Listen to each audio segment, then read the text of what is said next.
আসসালামু আলাইকুম guys. Welcome back to my another new blog. কেমন আছেন আপনারা সবাই? আশা করছি সবাই অনেক ভালো আছেন। বেশ অনেকদিন পরে আপনাদের জন্য নতুন একটি ব্লগ নিয়ে হাজির হয়েছি।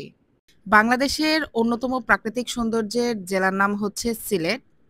সিলেটে আসার কথা মনে হলেই সবুজে, সবুজে ঘেরা চা বাগান, সিলেটের প্রাকৃতিক সৌন্দর্যের কথা মনে হয়ে যায়। সিলেটের লাক্সারি রিসোর্টগুলো সার্চ দিলেই টপ 5 রিসোর্টের মধ্যে চলে আসে দুসাই রিসোর্ট।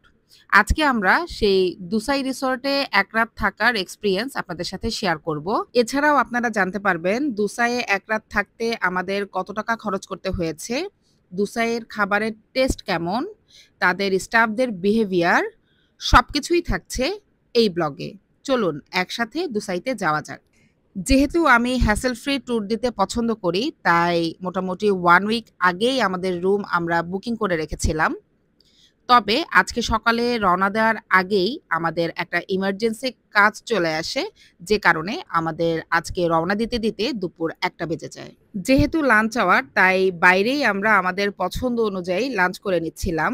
তবে আমাদের কিন্তু এই লাঞ্চটা দুসাই রিসোর্টে গিয়ে তাদের বাফেট লাঞ্চ করার কথা ছিল। আজকে যেহেতু আমাদের বিশেষ কারণে রওনা দিতে দেরি হয়ে গিয়েছিল, তাই আজকেই আমরা দুর্ভাগ্যবশত প্রচুর জ্যাম পেয়েছি রাস্তায়, বৃষ্টি ছিল, সবকিছু মিলিয়ে আমাদের অনেক বেশি লেট হয়ে গিয়েছিল। অবশেষে রাত 9:30টায় আমরা আমাদের গন্তব্যে পৌঁছে গেছি। আমরা কিন্তু এখানে একা আসিনি। আমরা এখানে ৪ টা ফ্যামিলি একসাথে এসেছি। তবে আমাদের যেহেতু রওনা দিতে দেরি হয়ে গিয়েছিল, তাই আমরাই লাস্টে পৌঁছেছি। সবাই কিন্তু এখানে সকালে অন টাইমেই চলে এসেছিল। যাই হোক, চলুন। যেহেতু রাতে এন্ট্রি নিয়েছি, তাই দুসাইয়ের রাতের পরিবেশটাই আপনাদের সাথে শেয়ার করছি। আমরা চলে এসেছি তাদের রিসেপশন এরিয়ায়।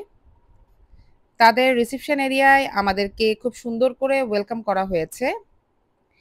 আমরা যেহেতু আজকে অনেক লেট করে এখানে এন্ট্রি নিয়েছি, তাই রিসোর্ট থেকে আমাদের সাথে বেশ অনেকবার তারা কন্ট্যাক্ট করেছেন।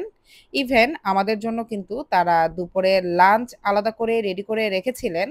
আমরা যদি দুপুর ৪টায় বা ৫টায়ও আসতাম, মোটামুটি বিকেল, তখনও যদি আসতাম, তখনও তারা আমাদের লাঞ্চ সার্ভ করতেন। এরকমই তাদের সাথে কথা হয়েছিল। তবে আমরা তো আর অন টাইমে আসতে পারিনি। যাই হোক, এখন আমাদেরকে ওয়েলকাম ড্রিংকস দেয়া হচ্ছে।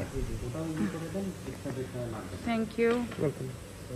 এই রুমে যেটা হচ্ছে স্যার, আমার মনে হয় এই রুমে লাগবে হতে পারে। অন্য রুম থেকে এই যে ওয়েলকাম ড্রিংকসের টেস্টটা ভালো, বেশ